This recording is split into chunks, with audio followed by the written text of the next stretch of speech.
Good morning. We are live. I am Barton Polson, and today I am joined by my friend and colleague Helen Wall. And Hello.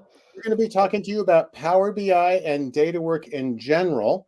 And Helen is the expert on that. I have tried to use Power BI once. I got confused and I stopped using it, but Helen is going to tell us all about it within the 30 minutes. Now, before we get started too much, I want to invite you, if you are logged in, it would be wonderful for you to say hello in the comments and tell us where you are located. I am in Salt Lake City, Utah, in the United States. Helen, where are you? I'm in Houston right now. All right. And so if you're there, please feel free to put in a comment, say hello, tell us where you're from. And as a reminder, we will also be recording this session and it will be available immediately after the session on LinkedIn and Facebook and YouTube, both on my channel. And Helen, you're recording it as well for your people, right? Yes. It'll automatically play in the event recording as well. Well, let's do this.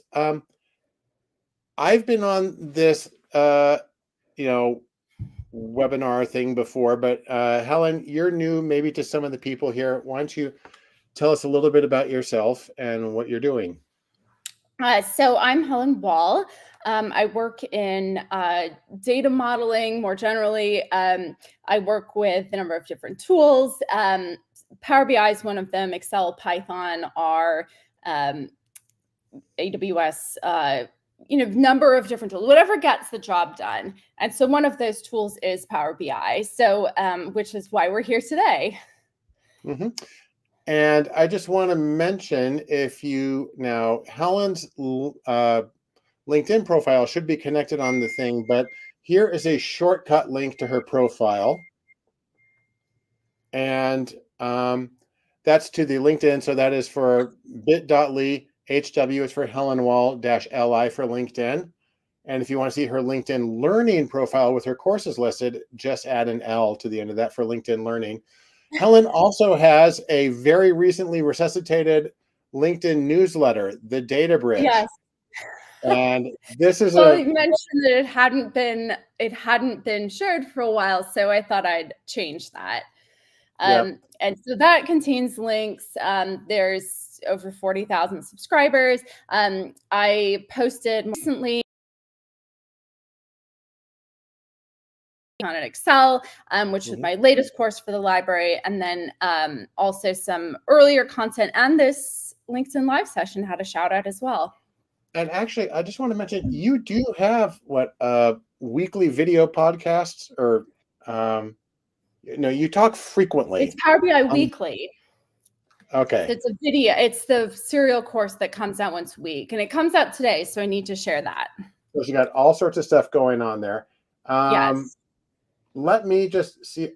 Holy Moses. Wow. We've got so many people logged in. Helen. Okay, so we've got a user from Atlanta, and we've got Malusi from South Africa, and we've got Angel or Angel from Houston, and Majid in Netherlands, and another from Stuttgart, and then Miran from Ontario. Wow, this is like the biggest turnout ever at the very beginning of the video. Tucson from Malmö, thank you so much for coming. And Adi from Germany, and another from Orange County, and Stuart from Western Washington. I know Stuart, and Mohammed from Egypt. Oh my goodness, it's quite a global crowd. And Emma from Plains, and Maru from Pakistan, and then we got Brazil and Greece and San Francisco and Houston. Folks, thank you so much for coming in. We're international. Well, you're all here to learn something about Power BI and working with data. Now, I just want to back up. So I work with data. I also make courses on data for LinkedIn Learning. My general tools are spreadsheets, and I usually use Google Sheets. I've got a Google Sheet. I've got two open right now. I use Google Sheets every single day. And if I do something that requires, I have a handful of things that I have to do on Excel because of the way it's got some things it does specifically. Um, and then if I have to go beyond that, I usually go to a free open source program called Jamovi, which resembles SPSS, but is actually based on R and can even run in the browser. And Okay. on LinkedIn for that. Um, for a lot of my work with my colleagues, I will use SPSS. I've done several courses on SPSS for LinkedIn. And if I have to go beyond that, I go to R. I've dabbled in Python. I've dabbled in a handful of other applications, but that's my main stack: Google Sheets, Jamovi, and R. But Power BI represents a little bit of a turn in that. So why don't you explain to the people exactly what Power BI is, when you use it, what it's best adapted for? So I start with the use case because what I found is that we'll show this iceberg in a second, but there's a lot that goes on under the surface.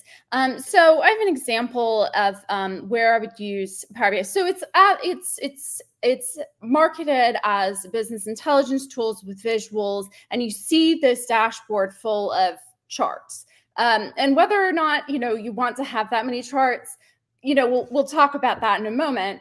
But it's this essentially, here's a use case for it. Let's say that I am in a business where I have data that gets updated every day or multiple times a day, and I want to have a live view of it that everyone else can see. So what Power BI can do is it can connect to this data source and refresh it, and then we see the analysis and the models, predictions in the visuals themselves. Typically, whatever we put on this canvas is going to be what we see as our visuals. And the idea behind it is that you can change the filters. There is this. We can use it interactively. You can hover over a data point to get more details, which saves having to add the data label. So it is this tool to get business intelligence insights. And the idea is once you configure it and publish it, you don't have to do updates. It runs behind the scenes. So I don't have to push something out every morning to say, here are the numbers for the day. It's already updated and someone can just go look at it. Now, that doesn't mean I don't have to continually look that I can just let it be. There are often things that come up, say the API changes or something happens to a data connection. So there is always this maintenance, but the idea is that the tech debt is lower once you invest in it. That's wonderful. And by the way, for those of you who are not familiar with it, actually, I should say Power BI, the BI stands for Business Intelligence. Mm-hmm. And this is a Microsoft product. And my understanding is there is both a free version and a paid version of that. Is that correct? Well, you can download the free. So there's several versions of the free version. So Power BI Desktop is free to download. And then if you want to publish them, that you can get a free online account, but typically in order to share them with other people, you have to purchase an account. And this could be anywhere from $10 a user per month to A lot. to a lot more. Yeah. And so it just depends on how big the organization is, how many people you're sharing it with, what capabilities you're looking to tap into, because you might be looking for something specific that's only offered in the more expensive versions. But anyone can download a version as long as you have a Windows computer or parallels, and you can download it and run it. And you can also develop some reports in the browser, but I typically use desktop development environments just because that's you don't have to worry about the connection as much. Great. So tell us some more about the things you use it for and where people could start to get the most benefit from it. So one example of something I use it for is I do it for a weather modeling project where I need to get updated forecasts, not only every day for the forecast, but also get updates for the weather that has occurred within today. because a lot of industries use weather for their modeling, and this is often not immediately apparent, with every industry. And some of it is going to it just depends on the business problem itself within the business. They might be interested in rainfall because they have to calculate their wastewater. Conversely, they might be interested in weather because that will determine how many people would potentially come to location over the summer or on a weekend. If the weather's bad on a weekend but good on the weekdays, may not be a great season for this whatever location, is a restaurant or resort or something. And so you can use, and I think weather's a great example to use, and I've used it actually quite a bit because it's something that people do understand. Definitely almost everyone looks at the weather every day. We can't say the same really about anything else. And whether you look or not the weather, you do notice the weather, right? You think, do I need to put some, coat on or whatnot? And so and the weather's constantly updating. So that's a great example of where a business intelligence platform like Power BI can become really helpful, because you don't need to go, okay, I'm going to go download this to Excel and then, look at, just perhaps analyze it and then share it with other people. That's a lot more work, as opposed to having spent more time building, say, a model that will connect to a weather data source, and there's a lot of them, and then having that for use for the end users. So within an organization, you could publish this, and then people will be able to use it, and you wouldn't have to go in every day and update it. So do you think are you in a position to show us a little bit of what this at least looks like? I can share stuff on my account later. Okay. I will confess, I'm on my Mac right now. So okay. It's just it works better for streaming. So. Okay. By the way, you know what? I am going to interrupt our little flow here for just 1 second. I do have some images to share, though. Oh, okay. I just want to do a screen share, and I'm going to share the window. Just because I want to share, not us talking. I'm going to move over to the other tab. Whoa, infinite regress. Okay, here is Helen's LinkedIn page, where she has a link to her LinkedIn courses and her newsletter and the weekly Power BI weekly that she talked about. Here's her newsletter, the Data Bridge. But right here on LinkedIn Learning, you can see she's got a whole bunch of courses available. We have the Power BI weekly coming out frequently. Again, you said today. Lots of Power BI courses here. It's got a huge audience on this. And just as a reminder for people who are not familiar with it, LinkedIn Learning, there is it's a paid service. However, a lot of people have access to it through either their employer. A lot of companies, organizations have it through a university or college, or through a public library. All of those are available right here where I am. And so you should have one way or another that you can access these courses and get the really detailed hands-on. But you said you did have some screenshots that you could, or some. Yeah, I have those in the document that I shared with you. Oh, there they are. All right. I am now going to attempt to share the document. I thought for a second you had them as like a scrapbook on your desk. That's a little bit what it looks like. Okay, I'm going to share things let's again. do the iceberg. Yeah, and we're going to hope that this works properly. You're going to be seeing just a Google Doc straight from there. Do you want to download it? This is going to work fine. Okay. Let me say there's no development environments in LinkedIn Live. Yeah, we're winging it. We are winging it. Great. All right. So why don't you tell us about this one? Okay, so we'll go from the end user backwards. So this was a diagram actually that I found on I found it a Tableau white paper. And what it talks about is that when we look at visuals, there's a certain way that we perceive them.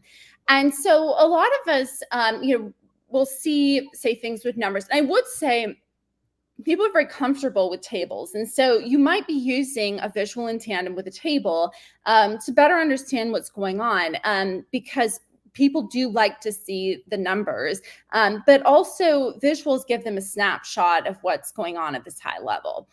And so when we perceive things visually, there's a certain way that we perceive them. And granted, I would like to point out the magnitude of these bars does not necessarily indicate that. I had to put it in order somehow. So the first thing we do is we see things by the order. And I think this is pretty important. So the order is, we can think that in a few different ways. So first of all, in this case, what we see is the order where the biggest bar, the widest bar is the top. So what that means is this is the largest numbers at the top. So that it often is what makes sense as far as when we're looking at categories, we're interested in knowing which one is the top one and then which one is the bottom one. And then the other order is we often look at time series order. So it doesn't make sense to put time series data, although there might be a question about what day do we have the highest sales, and it might make more sense to rank them, especially, or having at least that option. But when we look at time series data, we typically want to see it in chronological order that's evenly spaced over time. So it's going to be daily, monthly, yearly. We don't want to see those gaps in them. So the order in this case just means it's chronological order or order of magnitude.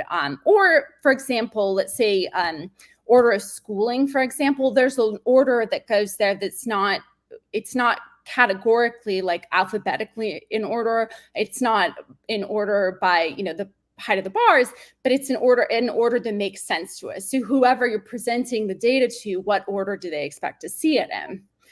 Now the second one is color, and color, there's also kind of a caveat, I'd say, with color, and that not everyone is able to see color as well, and so you want to kind of use these in support with one another. So you often use color if you're really trying to point out, say, the top category. That's a way to emphasize it and people can recognize it and put them together. And then the next thing we've got size. And so what this often means is that, say the bars themselves, is we can look at them and kind of, if we're looking at something on a time series basis, we can look at them and say, okay, how does this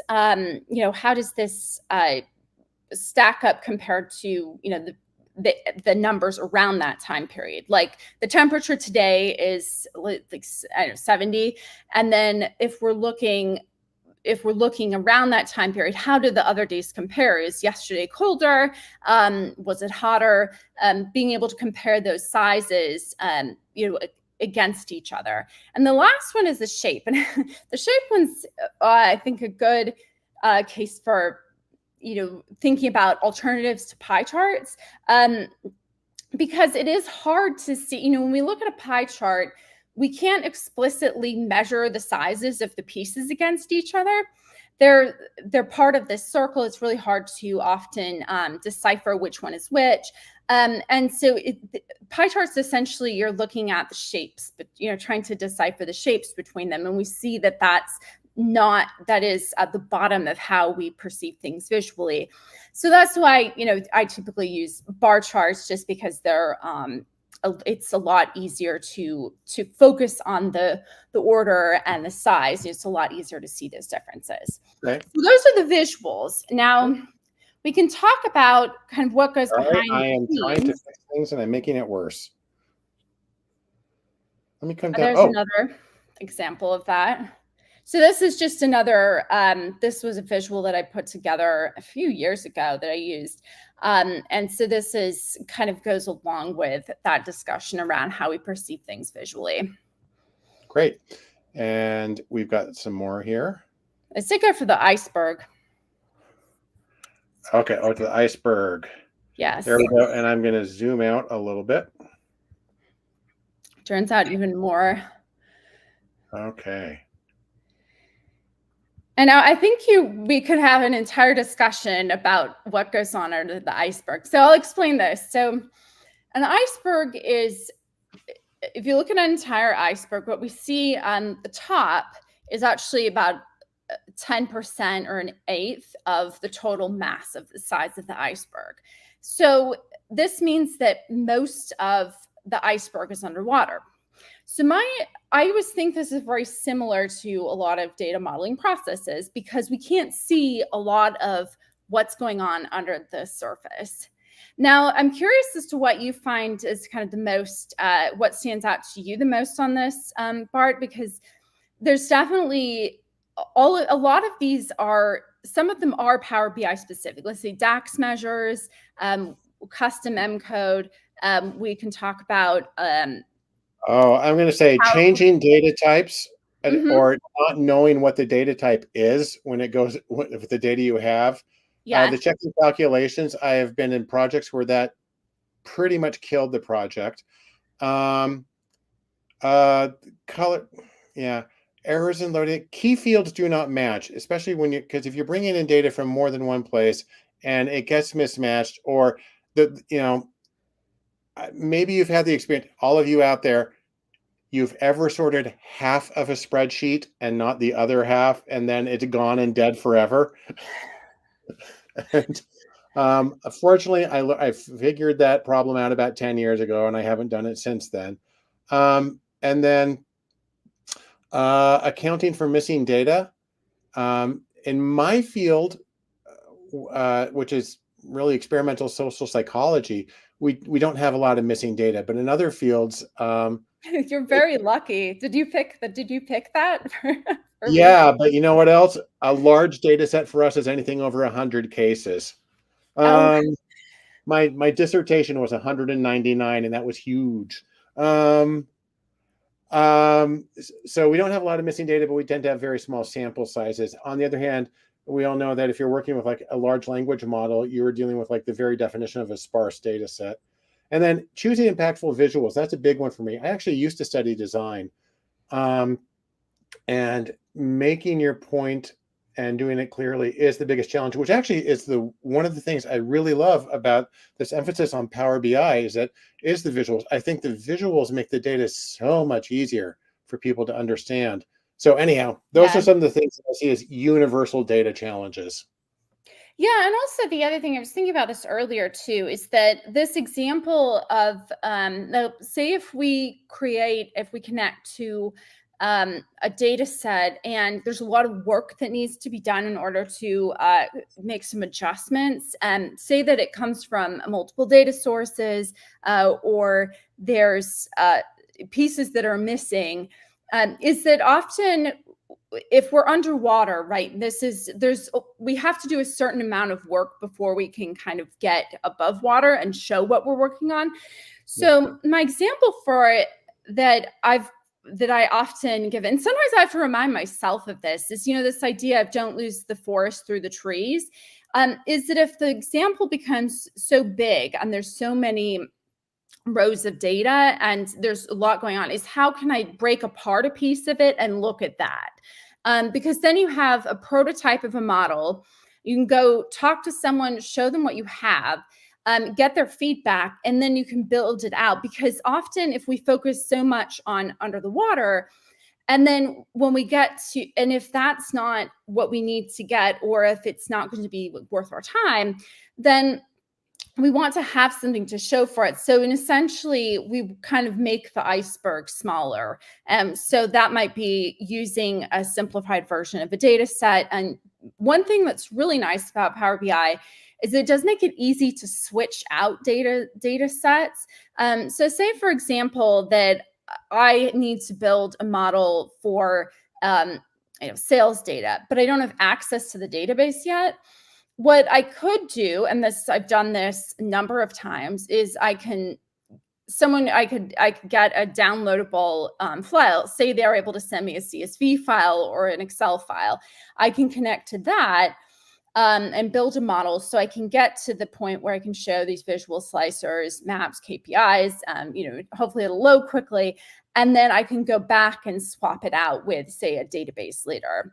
By the way, that's similar to something I recommend for. I sometimes do a data service project called the Data Charrette, and there are times that we are dealing with individually identifiable personal information, and the way that we can deal with that sometimes because of the confidentiality is I say, listen, just give me the names and the types of the variables, and I can have these people over here do the outline of the model with this. And then once we get that all set, then we'll come in, we'll plug in the real data, and we'll go. We have just literally just a couple of minutes. So I'd say let's go for this. So to go down for the Venn diagram. So I think the Venn diagram, so this is, so DAX it doesn't exist exclusively in Power BI. DAX stands for? Data Analysis Expressions. Thank you. Yes, but I didn't have room in the title to write it all out. Plus, sometimes I think that it's colloquially referred to as DAX, and so I sometimes have to think about what it actually stands for. It's sort of like SQL. Yep. This moment, even if there's just this moment, it's so ingrained as this acronym.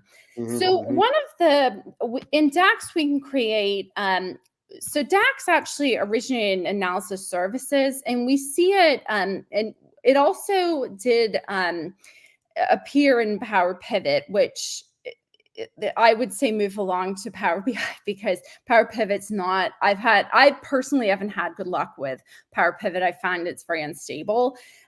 So when we create DAX calculations in Power BI, we can create outputs in the forms of tables, columns, and DAX measures. And DAX measures are really kind of the key to making Power BI work, because what they do is they allow us to do a calculation without taking up as much space.